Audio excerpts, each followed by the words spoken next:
this is where the real MVP is decided right now. Stephen A. Smith, Kawhi Leonard not only played 52 minutes and he was hurt and not complaining about it. He did it taking on the Greek Freak, taking the responsibility of guarding him. Forget about the fact that free up Siakam and all that, right? He took on the most unstoppable guy going to the rim, held him to what, 12 points? He couldn't buy himself a point, the Greek Freak. Dropped almost 40, scored the last 8 points of double overtime to stop them from going down 0-3, series over, to keep them alive and defend home court. In the East, it is between the Greek Freak and Kawhi. It ain't over yet. Let's see how this plays out. And the Greek Freak is working with more around him. But Kawhi Leonard, he is sitting on the Iron Throne right now. Right now, Kawhi Leonard, the best basketball player on the planet Earth. It seemed like to me, Kawhi turned on the switch. After Lowry and Powell went out in foul trouble, he went to another level. Sometimes greatness get interrupted by injury, but you see it. When you see it, you know it. Oh, I know what I'm watching. Really? I'm watching greatness personified. Yeah, I was watching Giannis last night. No, you didn't. Just protect. What are we going to do about those 12 points, though? Giannis is not going to win Defensive Player of the Year. Why are we changing the subject? The guy who got locked down was number 2 with the ball in his hand, or sometimes not in his hand, at the end of regulation. He goes the last 112 of regulation. He does nothing. He has 0, 0, 0, 0, and didn't seem to want the ball. With 2.2 left, they inbound on their end, and Siakam's like, you want me to throw up a prayer? Where are you, number 2? He didn't seem to want the basketball. I don't know. In his defense, though, Skip, he's out here playing with Lowry went fouled out, and he's playing with Van Vliet, who's been a no-show this entire playoff. We had a couple of big shots yesterday. Oh, yeah, a couple. About time. I never seen a role player that get that much playing time. That much playing time without delivering. Thank you. I disagree. Kawhi Leonard has been sensational. I'm not trying to take anything away from him throughout the playoffs. He's averaging like 32 on 52% shooting and 39% shooting from three-point range. There's no question that he's been absolutely sensational. And his effort last night against the Greek Freak was something phenomenal because to Nick Nurse, I give all the credit in the world for making that adjustment, not changing the starting lineup, just taking Kawhi, one of the greatest defensive players this game of the modern-day era has ever seen, and putting him on the Greek Freak and neutralizing him. I think to some degree it exposed the Greek Freak because the Greek Freak coming downhill with momentum at you. If you don't stop him from half court to that three-point line, if you don't slow that momentum, he gets the better of you. Kawhi Leonard did an exceptional job. Of course, Giannis is going to get all the headlines, but if you look, the Bucks got 0 points in both overtimes from Giannis, Middleton, Bledsoe, and Mirotic. What was your take on his effort there tonight, Michael? Well, Steve, I'm going to give most of the credit to Toronto's defense. Nick Nurse talked before the game about having to come up with something different. They did. And not radically, but there were tough double teams. You heard Giannis speak to that. Yes, Kawhi Leonard is going to get the lion's share of the credit, and he should because he's been a great defender for a long time. But it wasn't just Kawhi Leonard. There was a second person there. Every time Giannis spun, and he loves to spin back to the middle, there was another guy there, resulting in 8 turnovers to 5 baskets for Giannis tonight. And that's a winning formula for Toronto, even if it takes 2 overtimes. And yeah, Kawhi was outstanding on both ends, much like he was the last time their season was on the line, Game 7. I want to give Toronto a lot of credit. It's one word that doesn't necessarily show up on the stat sheet. They played with more effort. They did a terrific job of shrinking the floor, making him play in the crowd, forcing him to be a passer. Kawhi Leonard did a terrific job of giving extra effort plays. Pascal Siakam fed off the home crowd, played a terrific game on their home floor. Marc Gasol finally showed up, made a couple of shots, made his presence felt. Serge Ibaka gave him some good minutes. The chess move of playing Norman Powell a lot more minutes continues to pay off for the Toronto Raptors. So it was a collective effort by that team to slow down the Greek Freak, and he never really found himself into a rhythm and ultimately ended up fouling out of the game. Why, have you ever played 52 minutes before? Pretty sure you know I haven't. I mean, you know that question. I'm not thinking I'm down 2-0 at the time. Just playoff basketball, you got to be in the moment, live in the moment.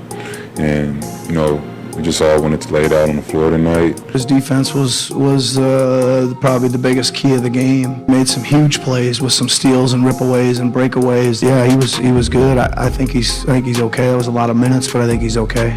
Give him all the credit in the world, because not only did he score the 36, playing 50-plus minutes last night, but he was also matched up pretty much the whole night against Giannis. As you can see there, 22 more times than he had been in the first 2 games of the series, and so he really did it on both ends of the floor last night for the Raptors. So all the credit in the world to him. But as we bring it out to the table for the first time this morning, your primary takeaway coming out of last night really involved the Greek Freak more than Kawhi. It does. He's one of the most dominant players we've ever seen to play the game. But I think the lack of free throw shooting, especially down the stretch, is something that hurts. In the playoffs, he's shooting 66% from the free throw line. Kawhi needs to be 100% healthy and mobile. You see that they're struggling just to stay competitive. And again, battled back in this game and really fought this entire overtime. But if he's not 100% healthy, I think this series is really they're going to struggle. I'm wondering whether carrying the team is weighing on those quads.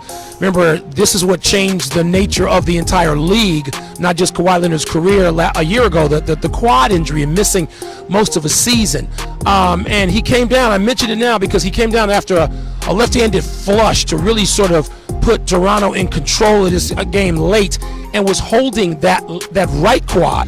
And at 52 minutes, a game high 52 minutes, and they come back and play in 48 hours less than, you wonder how, if this is going to affect Kawhi Leonard. I mean, look, we obviously know what he did offensively, 36-9. Defensively, his defense on Giannis, one of the hardest men to guard on the planet. Giannis was 1 for 9 when Kawhi guarded him. 4 for 7 against everybody else. So I got to give Kawhi credit, because in the first 2 games, Kawhi didn't guard him solo, and we know what Giannis did, 27 points a game. So great defensively, great offensively. I know he's now your nemesis, Skip, but I feel like he's answering every challenge you throw his way. Like, he's not clutch. He scores 8 points in the second overtime. He's not, tough. It's not your turn yet. He's not tough. He plays through the leg injury. Not only plays through it, but has 52 minutes. What we have to understand with Kawhi is that he is learning to lead a team as we speak. Like, Mr. Broussard, I'm going to remind you that going into last night over his previous 5 games, your guy, number 2, answered my challenge by going 4 of 26 from 3 over his previous 5 games. That's 15%. He's a 15% three-point shooter going into last night. So he owed his team a little bit, because this is do or die at home. You're about to fall to 0-3. And I will continue to tell you what I told him. This guy's a shrewd operator. He's not all that he appears. He seems like such a nice, quiet guy. Nope. He knew exactly what was coming, because the world was about to cave in on him, because he's the North now. Whether you like it or not, he is the man in Toronto.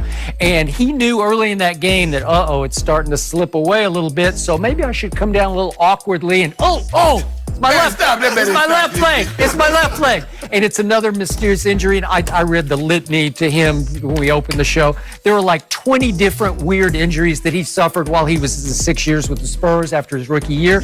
And I couldn't explain about 2/3 of them, because they're just mysterious to me. And last night, I couldn't explain that one. All of a sudden, the TNT guys are saying, he has no lift, he has no explosion. I'm saying, he looks just fine to me. And then in the second overtime, he comes down on his right leg, and now he's limping on his right leg. So I'm thinking, did he forget which leg was hurt, or did he? Now are both of them hurt? And I'm going to ask what I tweeted at the end of the game. Is it going to take a year to heal both these leg injuries now? Because I don't know. Is he going to come? When will he come back? So now let's get to the bottom line of what happened that you conveniently excluded from your case that you made. What happened at the beginning of the second overtime? 26 seconds into the second overtime. What happened? Giannis fouled out. He said it was a bogus foul call. I'm going to give it a 50-50. I'll get it like 60-40 that it was correct, because I didn't think he was quite set. He was still moving sideways. But whatever the case may be, he was gone shortly into the overtime. So there's 4 minutes and 36 seconds left that he gets to play, number 2, with no Giannis. There's no rim protector. There's no lane patroller for the Bucks anymore. So he finally did what he should have done at the end of regulation and at the end of the first overtime when he was completely unclutched the way he usually is. And again, we did it Friday, but if you go back to the fourth quarters, the previous 4 or 5 games, he just came up empty in fourth quarters. And once again, at the end of the fourth quarter last night, he came up really empty because over the last 112 of regulation, he did nothing. He didn't touch the ball. He didn't shoot the ball. He had no assists. He had no rebounds. And with 2.2 seconds left, they're inbounding on his end. Just go get the ball and turn around and shoot it. You're the man. You're the guy. You're clutch, as you say. But no, he let Siakam shoot a desperation prayer because everybody's looking, well, where are you? Well, Siakam, he shouldn't have been in that spot. Oh, really? Okay. If Siakam had to miss those 2 free throws, we're not even having this point. Right, but this is the man, and then we get to the first overtime. Down the stretch of the first overtime, last 128. He missed a wide open 3 with 19.9, and then he's got a buzzer beater. He shoots rainbows over people that mysteriously bounce around and fall in. I don't know. I guess the basketball god said, not tonight. You're not Mr. Lucky tonight. They say, we ain't gonna let you do the buzzer beater. So finally, Giannis fouls out, and he finally did what he should have done at the end of regulation, at home and do or die, or at the end of the first overtime, at home, do or die. He finally said, I can take this game over. And you know what? He looked really explosive. He had some lift to me. I don't know how he did it, but it's a miracle. He is the toughest mentally. You know, he's got the stomach for this because he's always hurt. I don't know. I guess he's been hurt so much that he knows how to live with it now.